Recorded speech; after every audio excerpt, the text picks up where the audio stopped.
Greetings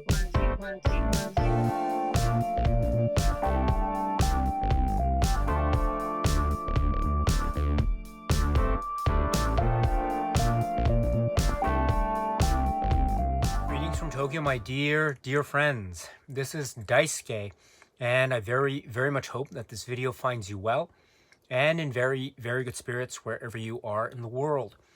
And today, if you don't mind, I would very much like to continue on with the 31 days of gangster films and police films from the year 1970 to the present day. And it is my hope that this can afford us, you and me, my dear friends, with the opportunity to be able to speak about as many films as possible over the course of these 31 days in the context of these very exciting and invigorating and enthralling genres of cinema entertainment, those being the gangster film genre and the police film genre, respectively. And as of today, we are almost at the finish line, are we not? We're almost at the end of these 31 days discussions. Not quite there yet. We have a couple more discussions to go, including today's.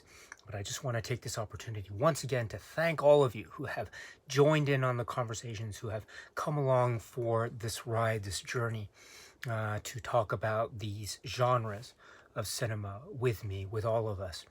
It's truly been a great privilege and honor and pleasure for me to be able to have these discussions with you, my dear friends. So we are almost at the end, but not quite. We have a couple more discussions to go. And so including today's, and specifically this video, I'd like to focus in, if I may, on the police film genre. And for that, I have a film, or I should say two films, for purposes of today in that particular genre. We have the first film, and we have what is understood to be a direct follow-up or sequel, dealing with the same main character that we saw from the earlier work. So we have the first film, and then we have the second film, or the follow-up. And each has its own dimension, has its own character and makeup, while also having a sense of shared continuity with each other. And of course, that stems from the primary work, which is the earlier of the two.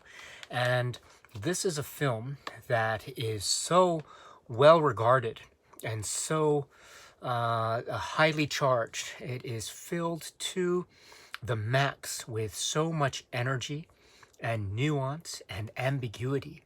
And it has at its focus, at its center, a main character, or a set of main characters who are detectives, who are police detectives in New York. And this is New York of the early 1970s.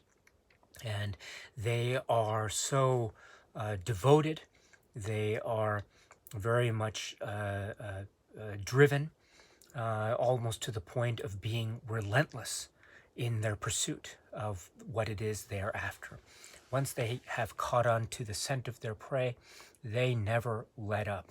And this is shown to be something of a strength, because they indeed use these methods of investigation and intuition to try to bring the criminals to justice on the one hand, but at the same time, as we see the investigation progress, and with all the spectacular fireworks and action and suspense that it involves, we also come to realize that maybe that relentless pursuit brings with it a degree of consequence and significance and dire circumstance that is very much part of the life and death stakes that are part of the risk and reward set against the backdrop of these electrifying stories of cinema. And so I'm speaking of a work that is from 1971, or it's described as being from 1971. And we have a work that is with the involvement of the producer Philip D'Antoni, and we have the music by Don Ellis, a very memorable, chilling, brilliant score. And we have the director being William Friedkin. And among the cast, among the brilliant cast, we have Tony Lo Bianco and Fernando Rey, and Roy Scheider, and starring as Popeye Doyle, we have the one, the only, Gene Hackman. And I am referring, of course, to that film, again, from 1971, which is this. It is The French Connection. The French Connection is, I think, regarded by many to be one of, if not the quintessential, ultimate example of the police thriller crime entertainment genre, with so many spectacular elements within its core, embedded within its core. So one of those spectacular elements is indeed the story itself. The story is involving these characters portrayed by Roy Scheider and Gene Hackman. And they happen to come across this elaborate international drug smuggling scheme, which has been known or regarded later as the French Connection because of the drugs that are being smuggled from France into New York, and for purposes of some kind of drug exchange ordeal. High stakes, high amounts of money are being involved. So this is a very, very big deal in the arena of narcotics and crime.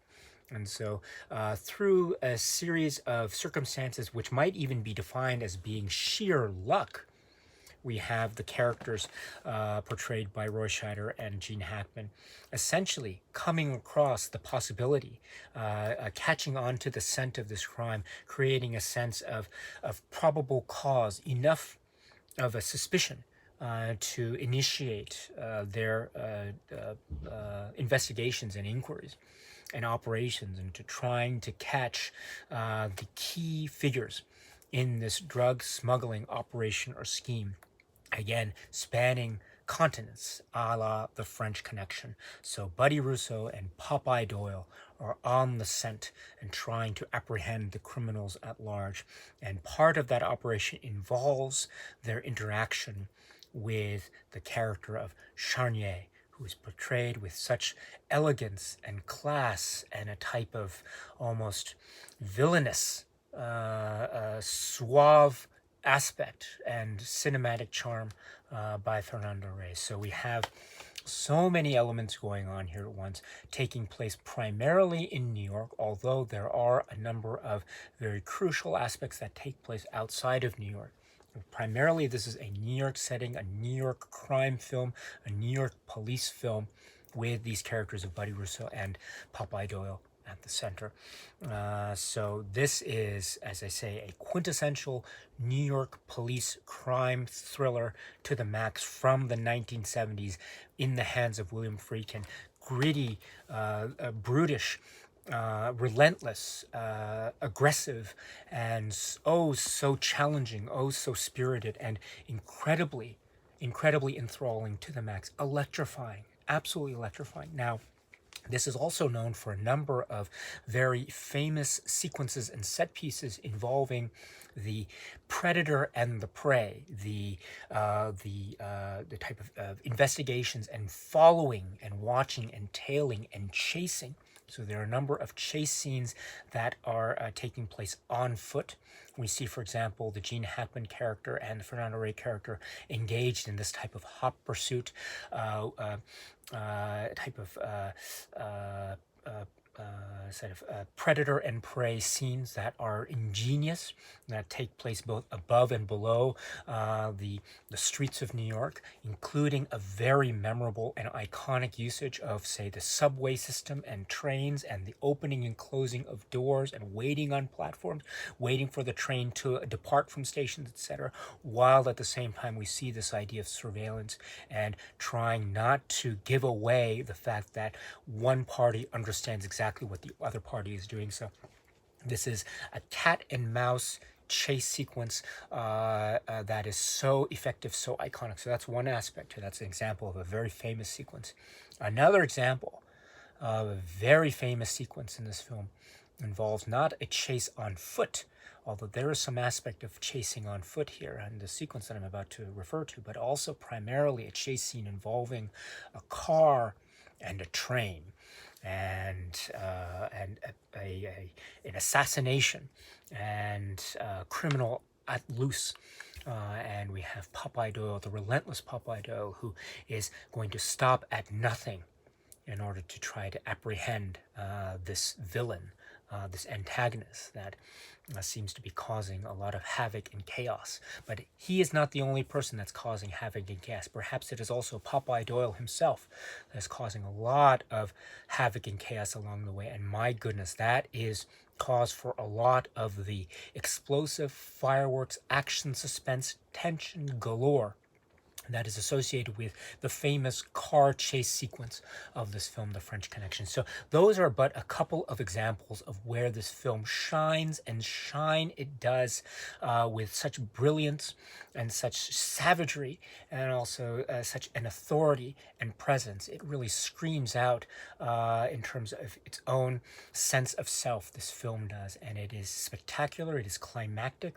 It leads to various aspects of the police procedural part, surveillance, and also the investigative nature. And also, we also see the behind-the-scenes, almost bureaucratic aspect of the investigation itself, the need for some kind of information from informants, the world of narcotics, drugs, crime investigation, and also the interaction, the gritty, almost street sense, the streetwise sense of these investigators, these detectives, the Roy Scheider character and the Popeye Doyle character respectively. And so we get a sense of the New York feel, and the smoke, and the air, and the food, and the coffee, and the cars, and all this life, the lifeblood of the city, while telling this incredibly adventurous and thrilling tale of police and the police procedural, while also at the same time, I should add, adding a sense of nuance and ambiguity, because we also come to realize that maybe a number of the choices that are to be had by our heroes or our protagonists in this film are not always the right choices. And maybe we are confronted with a sense of haunting ambiguity and a sense of amoral or maybe even an immoral world, a world of darkness and the unknown that our main protagonists enter into, perhaps to the point of no return. And so there is also this very haunting, ambiguous aspect to a number of the choices that are made during the procedural process, the investigative processes that are part and parcel of the plot, or the various subplots that are making up the overall whole that is the French Connection. So there is so much at stake here, and it is brilliant for it. And I should say too, the great performances. There's the great performances here by Fernando Reyes Charnier, and then also our protagonists. Roy Scheider's Buddy Russo.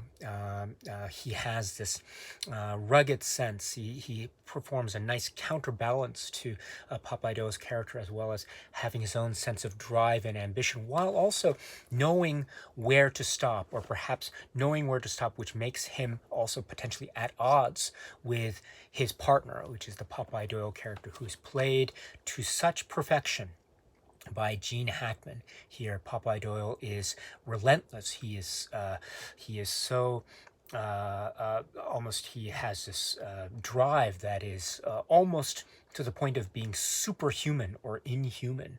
He will never let up, even if it means making terrible or horrible decisions, or making very significant mistakes along the way. Still, there is no let up with Popeye Doyle, and that's one of the things that makes him both very magnetic and very charming and very charismatic. It also makes him potentially very frightening and very much a force of nature. And as we know, with forces of nature, they can be both very exhilarating and also incredibly deadly at the same time. And that is that is the source of this type of ferocious, larger-than-life figure that is Popeye Doyle in the hands of the great, great Gene Hackman. So the performances are absolutely brilliant, and we should say too, the direction and the feel and the atmosphere. I mentioned, of course, the music by Don Ellis. This adds so much atmosphere and a type of relentless jazz score drive that has this almost that has a sense of the pulse pounding entertainment while also giving the sense of the chilling or the eerie. Brilliant combination, brilliant dynamic. And of course, we have to say William Friedkin, who is one of the great cinema masters of American cinema, and in particular the 1970s. During this period, William Friedkin was firing on all cylinders. And here's an example of that with this really this story that has its fair share of the brutal, as well as the ugly and the gritty, as well as the exhilarating and entertaining and thrilling at the same time. There is so much at stake. This is, as I say, life and death stakes, but it is also a thrilling police crime saga that is a classic for the ages. This is the film The French Connection from 1971, and this is, as I say, for many people, the quintessential New York police thriller with one of the most memorable, iconic characters at its very center. So The French Connection from 1971. And then we should also take this opportunity to mention the sequel, the very fascinating sequel to The French Connection. And this is the sequel from 1975. And it also has the score by Don Ellis. It also features Fernando Rey and Gene Hackman reprising their roles, Charnier and Popeye Doyle, respectively, plus a number of new characters, this time set against the backdrop not of New York, but this time of Marseille. So on the other side of the Atlantic Ocean, on the other side of the French Connection, as it were. This time, though, in the directorial hands of John Frankenheimer. This is French Connection 2. Now, French Connection 2 is a type of follow-up, so in that way, it does have continuity strands between or with the first film, The French Connection. However, at the same time, it is arguably, and I think quite successfully so, its own different spirited film. I think that is due to the fact that we have a different setting, of course, a different locale. Popeye Doyle is in that way a type of fish out of water, because he is now on the other side, now trying to, in this very limited capacity, because it is outside of his jurisdiction in a manner of speaking, trying to follow up with the various points of the characterization that we saw in the first film. While at the same time being part of a more elaborate plot or scheme that might be beyond his comprehension, at least to a certain extent. And in the setting, we have various, say, continuations of plot threads or plot strands that could be said to have been left ambiguous or left floating by the first film. So in that way, it serves as a type of very satisfying follow-up or conclusion, while also presenting its own set or arenas of ambiguity and type of unknown quality, which is, I think, at the heart of the strength of this film. There are some sequences that are very disturbing, that are touching upon aspects of the effects of drugs and drug use, and also the abuses that might arise therefrom. And also we are reminded of the drug trade that is at the heart of these two films, that forms part of the relentless drive of police figures like Popeye Doyle. So there is that aspect which I think is brought to the fore in a very almost gut-wrenching way. In this film, French Connection 2. There are also some really thrilling set pieces, some action sequences that are incredibly memorable, incredibly effective, including some chase sequences that have a similar vibe and feel and atmosphere as a number of the chase sequences that we might have seen in the first film, The French Connection. So there is that sense of continuity as well as being its own thing. A lot of times we also see a lot of the vulnerabilities and a lot of the frailties and weaknesses of the Popeye Doyle character, both emotionally and psychologically and physically as well. So that is also brought to the table in the context of a number of these, say, chase sequences. That also adds a sense of suspense and tension that really is sustained throughout this work in the hands of the director John Frankenheimer and others. So French Connection 2, this is a very interesting and worthy follow-up to The French Connection. Now, as I as some of you may attest to, maybe for some, the French Connection is enough on its own because it's its own brilliant work. And indeed, if you feel that way, if you feel like you are satisfied with the story of the French Connection without having to necessarily go to French Connection 2, that's totally okay, my dear friends. So however you want to approach it is totally fine, and based on your own needs and your own perspectives and approaches to these particular works or the French Connection directly. So if this is how you want to approach it, that's fine. However, there is the follow-up, which I think is a very worthy follow-up indeed to the first film. And as I say, it has its own similarities as well as its own unique traits that make it stand apart from its predecessor. But returning to the predecessor, returning to the first film, French Connection, I must say in kind of conclusion, this is one of the greats. This is really, really one of the greats. It is enthralling. It is mysterious. It is very disturbing as well because of, as I say, a number of the choices that we witness our main characters, our heroes, perform. And maybe that phrase hero might be not so accurate. Maybe the word anti-hero might become more accurate. And indeed, that idea of the murkiness of the moral code or the morality that is on display here, even if it's in the name of the pursuit of justice and the pursuit of law enforcement, what the significance is of all the choices that are made here, while at the same time presenting it in the form of this grand scheme, this larger-than-life international drug smuggling operation, the French Connection. But at the very heart of the investigation, we have two of among the most memorable characters that have ever emerged in the context of the police film genre. Those characters are, of course, the characters Buddy Rousseau and Popeye Doyle. So Buddy Rousseau, of course, Roy Scheider, and Popeye Doyle, portrayed by Gene Hackman. These are really among the most thrilling and most engaging set of stories that has ever been captured in film in the context of the police film genre. And we have this film right here from 1971. That is The French Connection. Okay, my dear friends, so that's it for now. And so until we meet again, please be happy and healthy and well. And please keep on watching a lot of great, great movies. Thank you so much, as always, for your time. I very, very much appreciate it. Stay strong, stay safe, and cheers.